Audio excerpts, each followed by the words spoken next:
The Bible is one of the most important historical documents that exists today. Within its pages are a multitude of ancient facts and scholarly details, intriguing references to ancient technologies and phenomena, many of which are dismissed as exaggeration or believed to be impossible. But think again. Re-examination of the text may unlock the secrets to some of these mysteries. Was the famed Tower of Babel real? And could the Israelites have built it taller than anything on earth today? Could David have killed Goliath in precisely the way the Bible describes? Did the ancients discover a miracle technique that created fire from water? And could the Ark of the Covenant really have flown, using a super science so mysterious it is only today being rediscovered? By recreating supernatural phenomena, using the latest technology, and by decoding the words of the Bible itself, the forgotten technologies of the Holy Land are re-examined. Ancient discoveries are investigating the lost science of the Bible.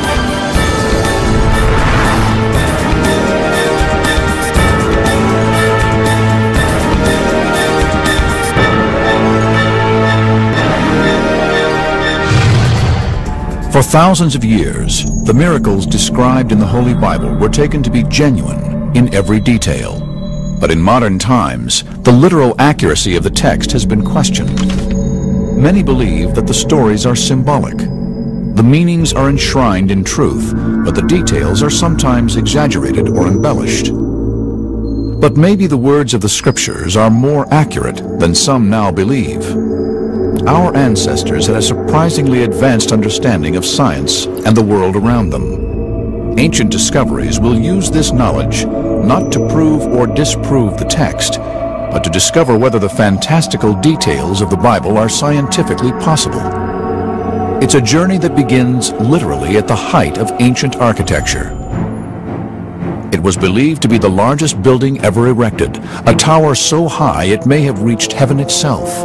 But the people who built it defied God. God saw what was happening. This was an evil plan. It was not going to benefit society in the long run. So according to Scripture, God intervened. People started to speak different languages. They started to argue with each other. And the disunity caused them eventually to disperse. And the tower came crumbling down. It was called the Tower of Babel, and some believe it really existed. Today, the world's tallest building, the Burj Dubai, is over 2,000 feet high. But what if science could show that the Tower of Babel could have been even taller? The Tower of Babel was just like one of the skyscrapers that we have today in our cities. You know, often the top of it is covered by cloud. They said it's so large it reaches heaven. Come, let us build ourselves a city with a tower that reaches to the heavens.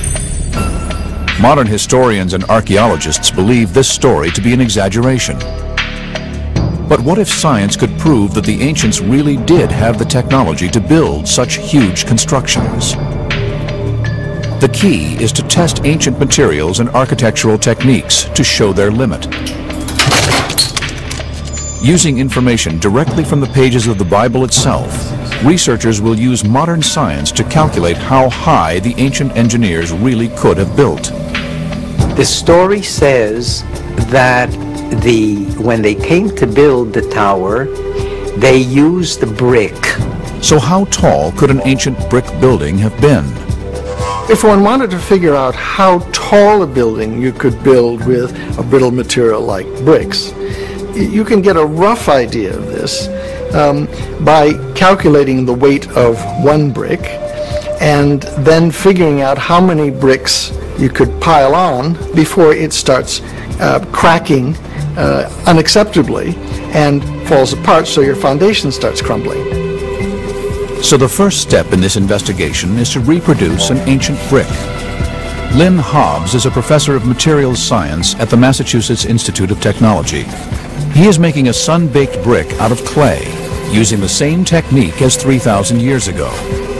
Straw and sand are added, which binds the clay together, strengthening the resulting brick. The next stage is to dry it out.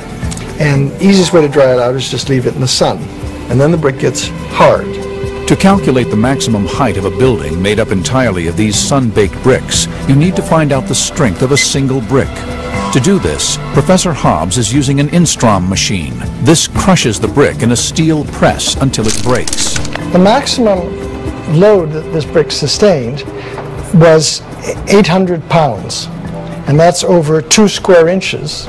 This is the crushing weight that a single brick can withstand vertically. So that means that a brick laid down could take 800 times 5, or 4,000 pounds. Each brick weighs 1 pound, so they can be piled 4,000 bricks high. So if we have 4,000 bricks, each 1.25 inches high, that equals 500 feet. A 500-foot structure is as tall as the Washington Monument. But archaeological evidence suggests that the Tower of Babel could have been even taller. The story is set in ancient Mesopotamia, modern-day Iraq and Syria, a land that still today has ruins of ancient megastructures called ziggurats. Ziggurats were the skyscrapers of ancient Mesopotamia. On their tops, temples were built which were believed to be the dwelling place of the gods. The dozens that still stand today have been dated by archaeologists to be from the same era as the story of the Tower of Babel. They were created first around 2000 BC. The ziggurats still stand today because of their very strong pyramidal structure. Well, the ziggurats are part of a very ancient tradition, and so the people of ancient Iraq were very experienced in dealing with the materials for the platform. They understood that the increasing weight of these platforms needed spreading of the load. Buildings with a wide base, like the Great Pyramids at Giza, spread the load better than straight towers. This makes them more stable, and therefore able to be built taller. A pyramid could be built 3 times higher than the tower. And if we take 500 feet and we multiply that by 3, we could actually have a 1,500-foot pyramid built out of sun-baked brick. 1,500 feet is more than 1/4 mile. That's pretty amazing for a bunch of clay that you've dug out of the ground. So using sun-baked bricks in a ziggurat shape, they could have built 1,500 feet high. That's more than the height of the world's tallest brick building today, the Chrysler Building. But amazingly, the Tower of Babel could have been even taller.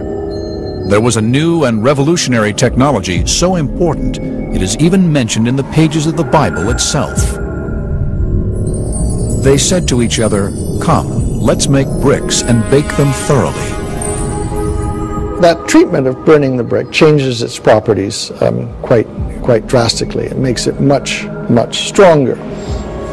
Firing the brick at 1,500 degrees Fahrenheit for 24 hours, like the Mesopotamians would have done, causes the clay particles to stick together.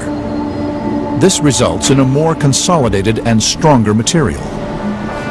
But just how much stronger, and therefore how much higher, could the Tower of Babel have been, using this new technology of fired brick? The sun-baked brick failed with 800 pounds of weight. The fired brick should be much stronger. We already have 1,000 pounds on the brick, much more than we had on the sun-dried brick. You can see it's starting to crack at about 2,000 pounds. Now we're up to 5,000. Almost 6,000 pounds. The strength. There we go. As you can see, it almost exploded. At 6,000 pounds, this means the fired brick is 7.5 times stronger than the sun-baked brick.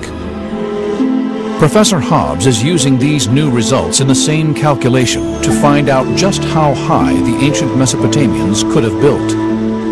That's 2 miles. So in principle, using fired brick, we could build a pyramid 2 miles high, well up into the heavens. Astonishingly, this is nearly 5 times higher than the world's tallest building today. So in theory, it is possible that the ancient Mesopotamians really could build into the heavens, so high they would actually have suffered altitude sickness. But in practice, could they really have had the resources to do so? Even though theoretically we could have a 2-mile-high ziggurat, it would have been impractical because the fired brick consumes so much energy to produce. We understand the story of the Tower of Babel to have actually happened. Just look at any skyscraper in a metropolis and you'll see great towers reaching up to the heavens. Can modern analysis of biblical text also shed new light on one of the most famous stories ever told? That of the shepherd boy David, who single-handedly killed the giant Goliath and revealed the weapon and technique deadly enough to bring down a giant in a single blow. It is one of the most famous underdog stories ever told. An attacking force armed with technologically superior weapons is led by a giant warrior, feared by all. He is brought down by just a stone, hurled by a boy named David. With a sling and a stone, David smote the Philistine giant. David not only defeated Goliath, but defeated the Philistines, and by defeating the Philistines was actually the motivating force for the beginning of the history of Israel. How difficult would it have been for a boy to strike and kill a giant with just one accurate blow? The sling is the great ignored and underrated weapon of the ancient world. It's very cheap, it's the weapon of poor people, but it was incredibly effective. As two great armies stood facing each other on the edge of battle, why was a boy matched up against a giant? It was the 11th century BC, and the people of Israel were confronted by their enemies, the Philistines. The Philistines came from the area of the Aegean Islands, equipped with the most modern technological weapons against a very small, minor nation. The Philistines' champion, Goliath, was covered in an armor of bronze. He had a tremendous amount of armor, which when we actually weigh by the that which is mentioned in the Bible to come close to 125 pounds. So you see this unbelievably large, monstrous creature. When Goliath offered to settle the battle by a single combat, David stepped forward. But David was not just any boy. He would become King David. After Jesus, his is the most complete biography in the Bible. I think that David had a plan because, as he mentions to Saul, I can handle Goliath just as I've handled the bears and the wolves that have attacked my flock.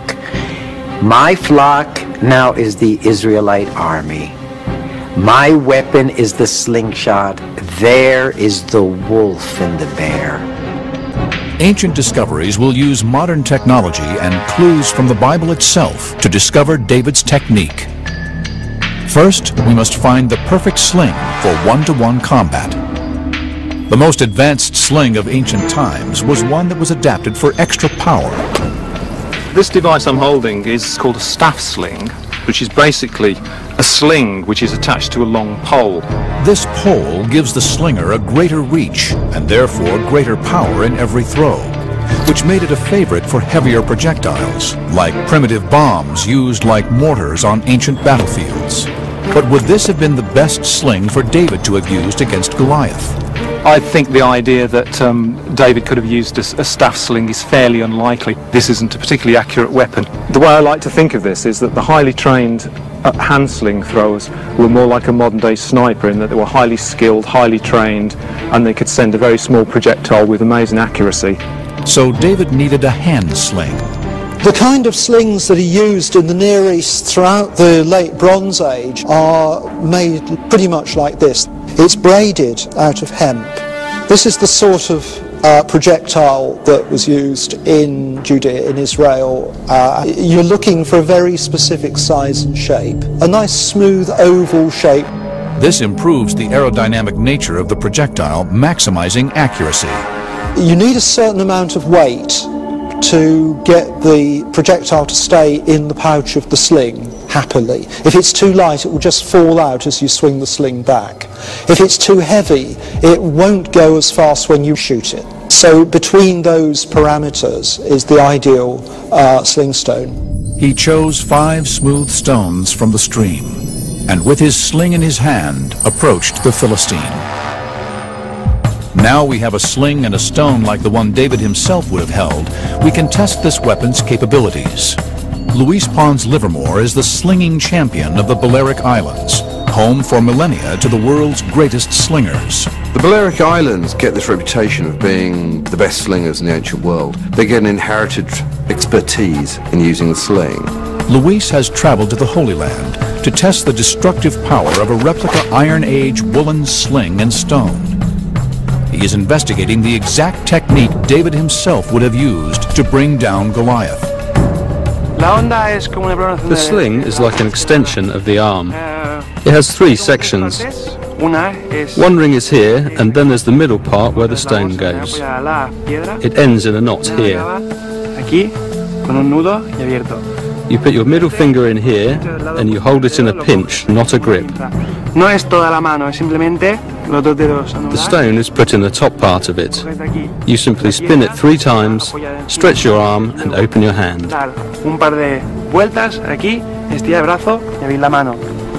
The snap heard from a sling is a sonic boom. So much power is released that the end of the sling actually breaks the sound barrier. Luis has erected a 9-foot Goliath target, whose forehead is represented by a load cell, a device that measures impact. It is only 4.6 square inches in area, equivalent to the region of Goliath's forehead that was not protected by armor. The device will tell Luis just how much force would have hit Goliath's skull. So for a missile the size and shape of a sling bullet, how much force needs to be exerted in order to kill? If we're talking about how much force that is necessary to kill somebody by an impact to the brain, anything over 3,000 newtons spread over an area of 30 millimeters squared is enough to kill a human being. A shockwave goes through the brain and causes the brain to strike the inside of the brain case, irreversibly damaging the brain tissue to such an extent that it couldn't work again. 3,000 newtons, or 3 kilonewtons, is equivalent to the force necessary to smash a concrete block in half. Luis readies his sling for the test. The target is tiny, equivalent to the only area of Goliath's forehead that was not protected by armor.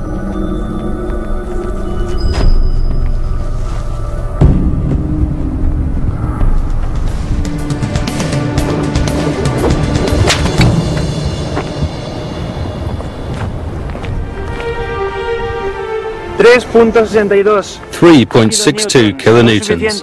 That's sufficient to eliminate Goliath with a sling and a stone. Goliath is now dead.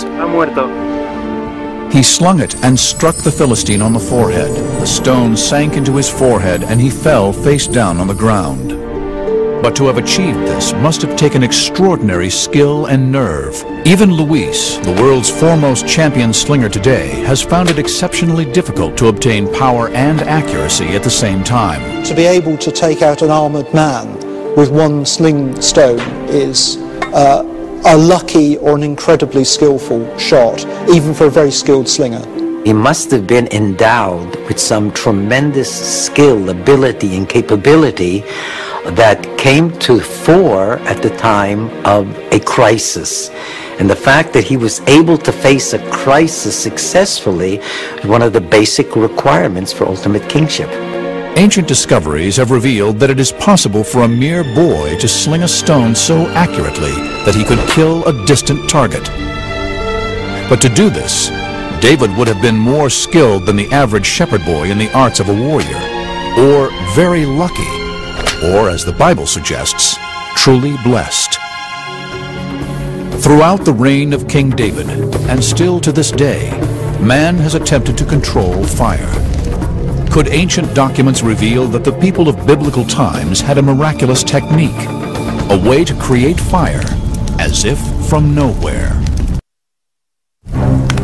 One of the Bible's most mysterious wonders is the story of an altar of stone and wood described in 1 Kings. The altar burst into a fiery inferno, but amazingly no spark was used to ignite it. The flame appeared to spring from nothing.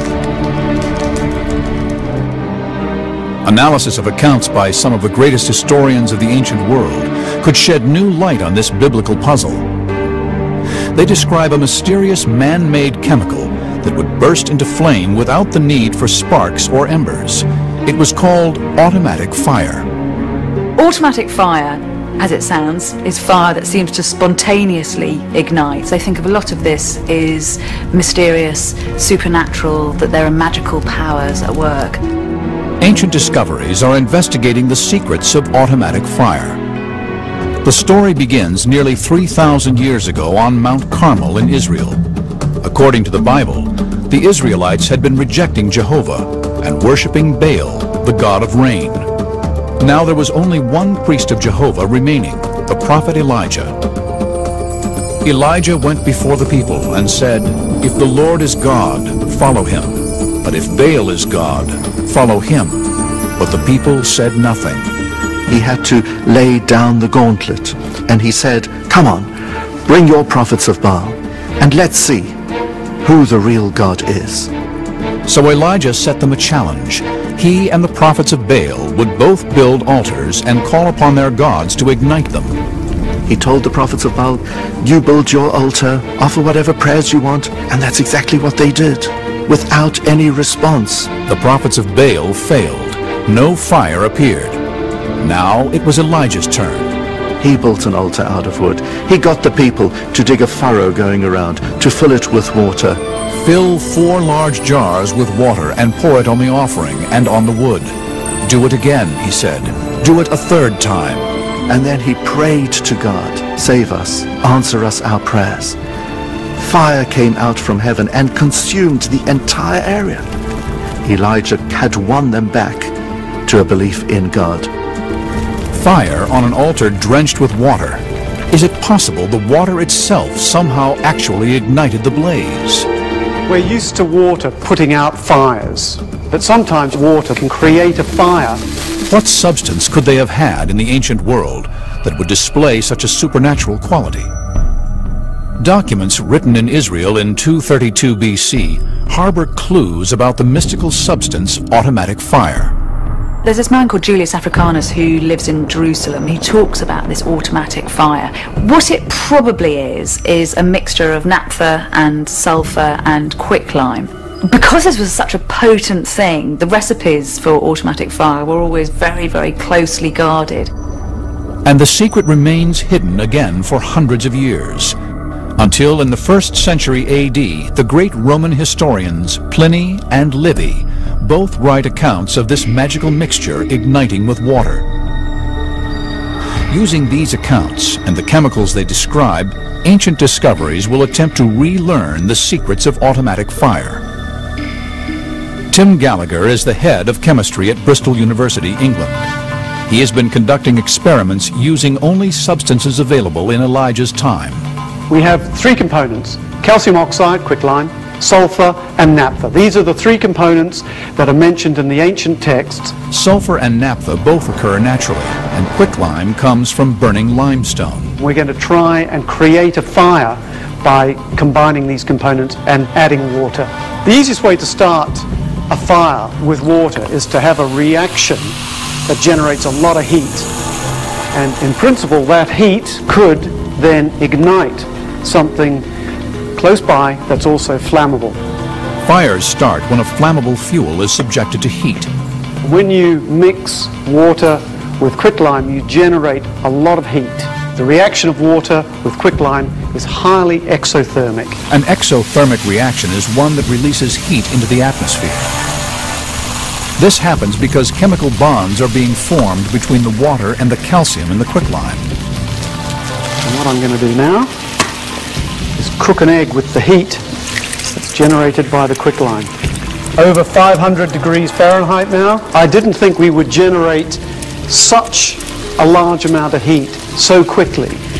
If you can harness that heat in the presence of something that will ignite, then you have a way of generating fire with water. But what we don't have in here is anything that will catch fire.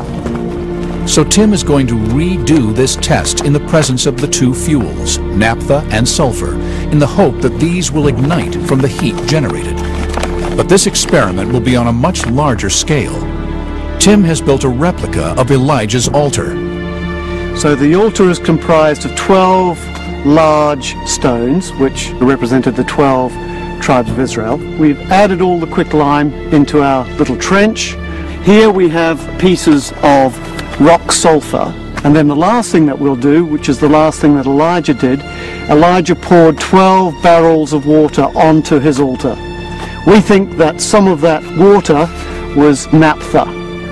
Naphtha looks just like water, pours just like water, and then we're going to try and ignite that with the heat we generate by adding water to quicklime.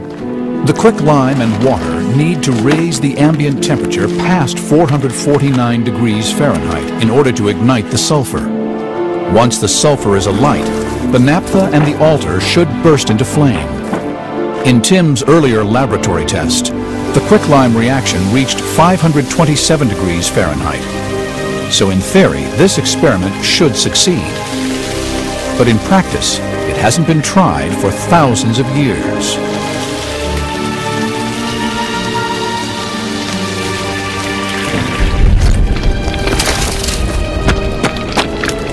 It's catching, so it's igniting the naphtha that will spread the fire, and you can see it now spreading through, and everything's coming from the quicklime end of the altar. So you can see now the fire is really beginning to build up. It doesn't prove that this is how Elijah created the fire. What it says is this is a possible way that you could have created the fire. The ancients knew about quicklime, they knew about the reaction between quicklime and water, they had naphtha available to them. So certainly this remains a possibility as a way that one could utilize that chemistry knowledge to create a fire using water. People thousands of years ago had an advanced understanding of substances and their reactions. But how they used this knowledge and how much secret wisdom remains lost to science will never be known.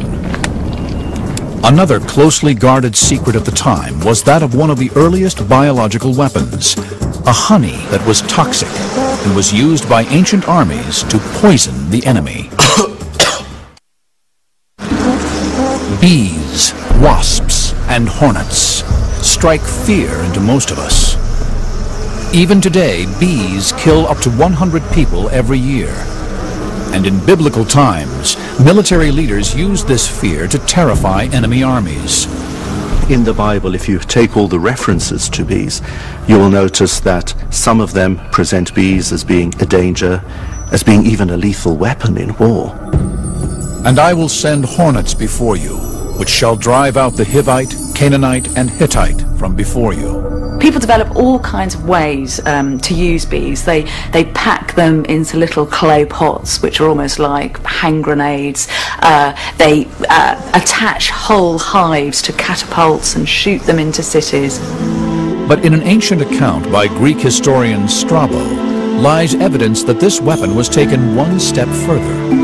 In 67 BC, something happened in the north of Turkey that is still not fully understood by historians. One of the strangest examples of bio-warfare was used against the Roman army. It involved a honey trap of an ingenious nature. There's hugely varied different forms of power struggles going on throughout Roman history. Lots of kings who are very unhappy with their lot and try to rebel. One of these rebellions was led by King Mithridates. He was one of Rome's most successful enemies. He really gives the Romans quite some trouble. The Roman general Pompey the Great was charged with leading a large army against King Mithridates. After a year of battle, the two forces reached the shores of the Black Sea in northern Turkey. The Romans have the upper hand and Mithridates is retreating.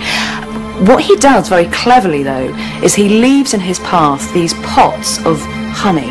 The Romans advance, they come across what they think of as delightful little tributes from a fading enemy, eat the honey, but it turns out to be viciously toxic.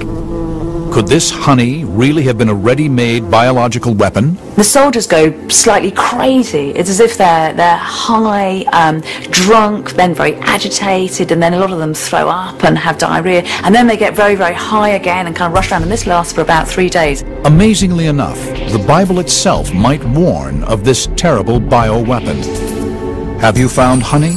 Eat only as much as you need, lest you be filled with it and vomit. How can a honey become toxic? The answer lies in the rhododendron bushes that cover the hillsides of northern Turkey. There are many examples in nature of toxins, and the rhododendron plant itself is capable of producing natural toxins. These toxins are called terpenoids and are found in the nectar collected by the bees. These terpenoids can become incorporated into the honey from the nectar that bees are gathering from the rhododendron plant. For a window into how honey intoxication by terpenoid affects the body, ancient discoveries have brought in a human guinea pig, former military officer David Shaw. He will be administered 15 fluid ounces of the terpenoid solution under medical supervision. I'm pretty anxious, really. It's kind of a step into the unknown with this test. The side effects listed range from just mild dizziness and perspiration to vomiting and coma. David will be overseen by Dr. Adam Cunliffe, here at the Human Performance Laboratory at the University of Westminster in central London. He will be put through a test that will push his cardiovascular system and coordination to the limit. But he will carry out this test twice, once before and once after taking the terpenoid. Dave is running at 10 miles per hour for 10 minutes. The test will measure his heart rate and oxygen consumption at low levels of activity. Your heart rate here was 164 on average throughout that test. And we can also see your oxygen consumption, and that turned out to be about 3.8 litres per minute. And it's the oxygen which is required by the exercising muscle. So the harder you're working, the more oxygen you're going to be consuming. Dave is in peak physical fitness, just as the Roman soldiers would have been. His test results are above average, but what effect will the terpenoid have on his body? Terpenoid is highly toxic, and Dave is only able to do this under strict medical supervision. Do not try this at home. Really, we want to see if his performance is affected. Dave's looking a little bit unsteady on the treadmill. He's finding it difficult to keep in the centre of the track. His heart rate's about 10 beats higher per minute than it was in the previous experiment, and his respiratory exchange is quite a bit higher than it was on the previous test. His performance on the treadmill was significantly affected in a negative way. When we looked at his physiological data, we saw that he was working harder, running at the same speed.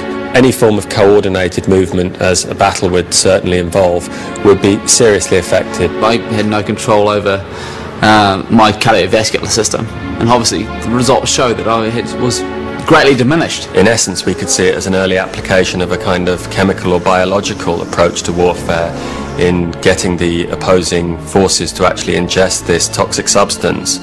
You could see it almost as a form of culinary Trojan horse. So the results suggest that toxic honey would work by confusing coordination and accelerating fatigue. The 3 squadrons of Pompey's army that found and ate the honey on that fateful day in 67 BC became violently ill.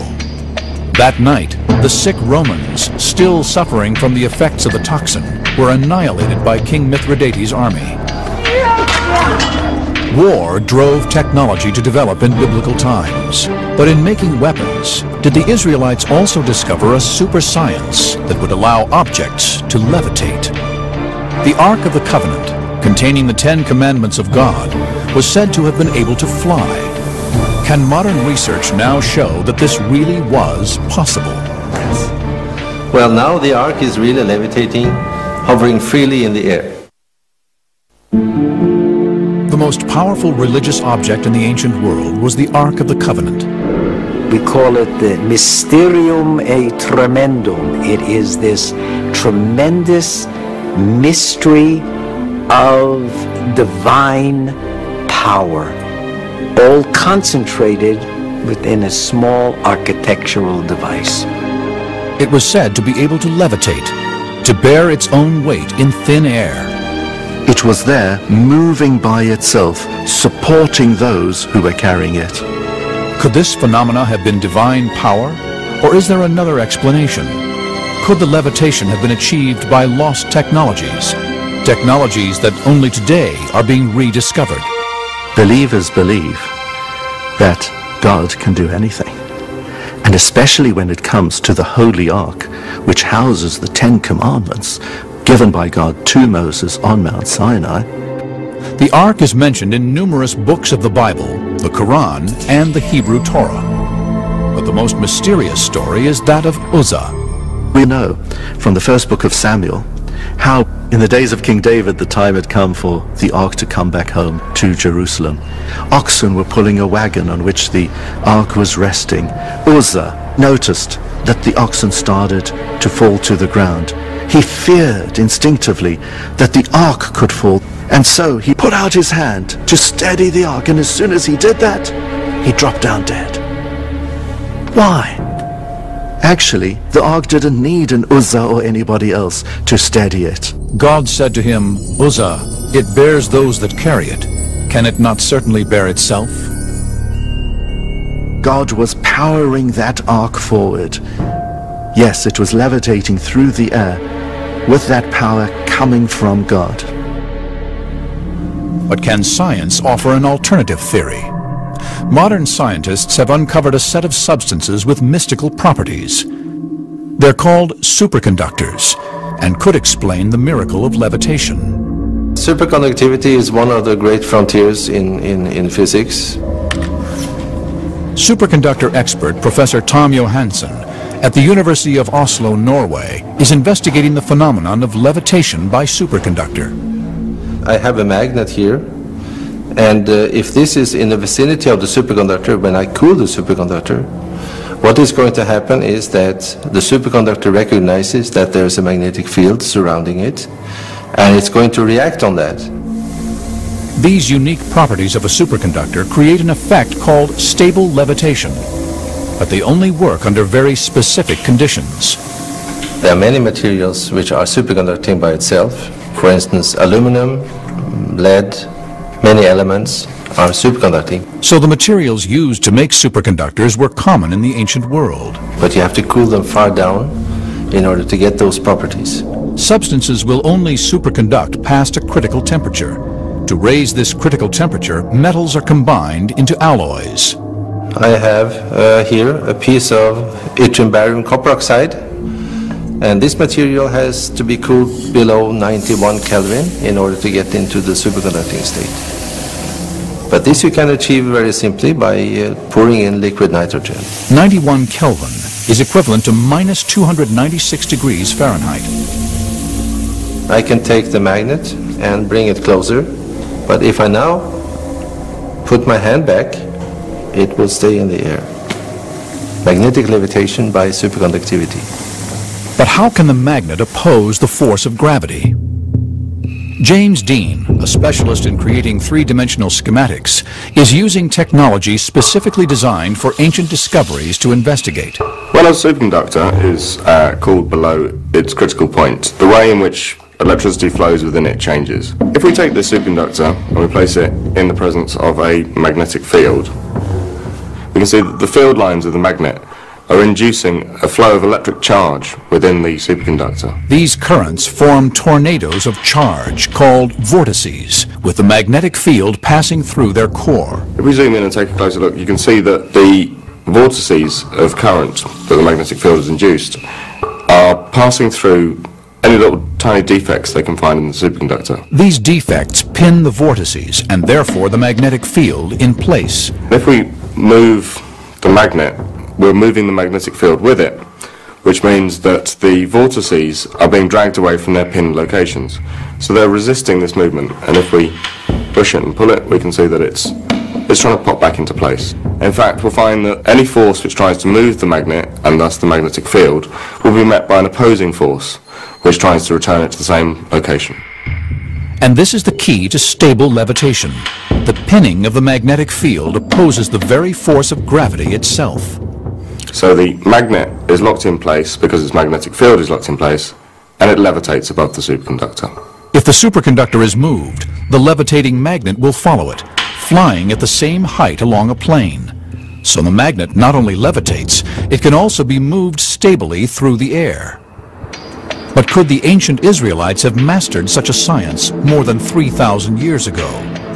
Quite often when we look at ancient technology, we're amazed at the craftsmanship and the skill that goes into the production of objects.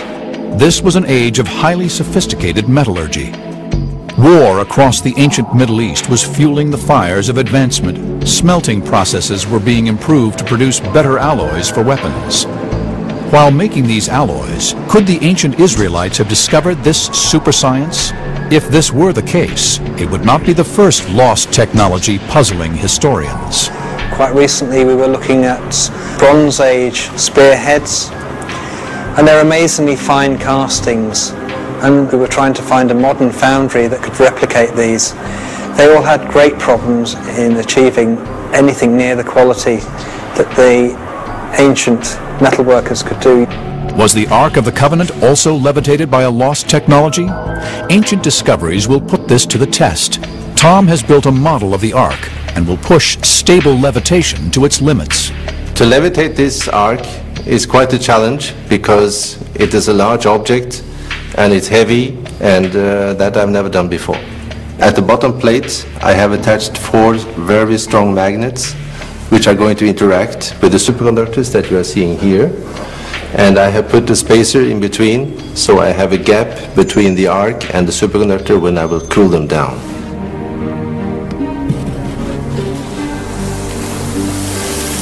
Tom pours in liquid nitrogen to cool the superconductor to minus 320 degrees Fahrenheit. For the experiment to be successful, the 4 supporting blocks must be removed one by one until the Ark's weight is supported only by the superconductors.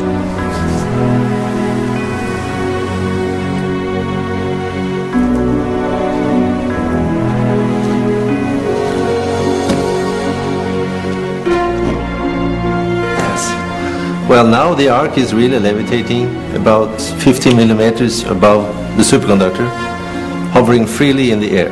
If I touch it and try to push it to the side, it will oscillate by 2 or 3 millimeters. If I really press my hand, I'm now pushing with a big force, and it's almost not moving down there. It could take much more weight. So superconductors can cause levitation. But could ancient man really have discovered this super science 3,000 years ago? The physics of magnetic levitation with superconductors is, of course, part of the laws of nature, and this has been like this forever. The discovery of superconductivity was totally accidental. It happens by accident even today. But there remains a mystery. How could ancient scientists have chilled the superconductors to temperatures hundreds of degrees below zero?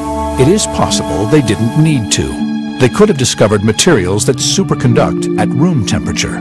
There is no fundamental physical principle which prevents room temperature superconductivity. It could be that people have not found this material, but we cannot say today that it's impossible. God works in different ways, and sometimes you can have an extraordinary feat from heaven. Sometimes you have something which is within the laws of nature which takes place. Both come from God. The fact that the Ark could move by itself is a testament to the greatness of God.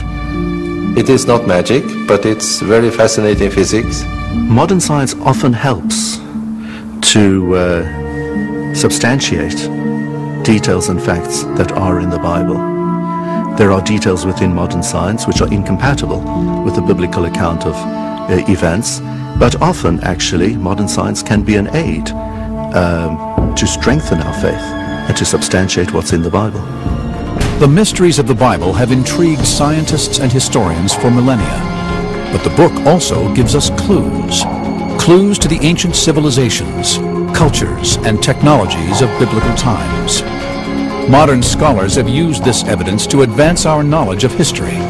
to show that ancient man had mastered chemistry, metallurgy, and even biological weaponry, and had the technology to build into the heavens. Today, the modern world uses technology to bring an ancient world to life and reveals the lost science of the Bible.